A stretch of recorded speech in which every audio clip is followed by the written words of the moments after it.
Connectors are getting smaller these days, but they're being challenged with higher performance in terms of throughput and so on. Can you tell us a little bit about the latest stuff from Teledyne? Sure, we've got a few new product offerings and kind of an addendum to existing product offerings.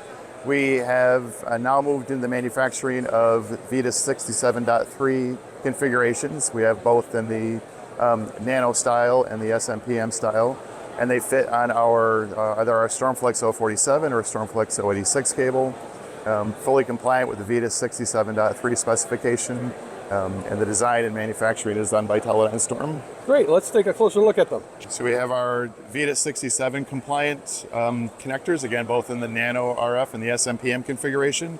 We manufacture both the both cards for the board and the backplane. They do fit on our StormFlex cable, which is a very rugged, durable, small miniature cable.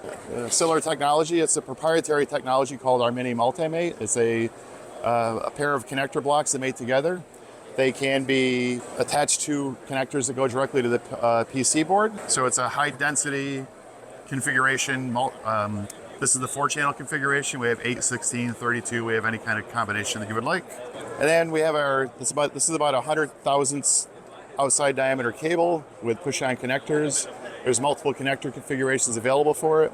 And this cable is specifically designed for very phase stable performance over temperature.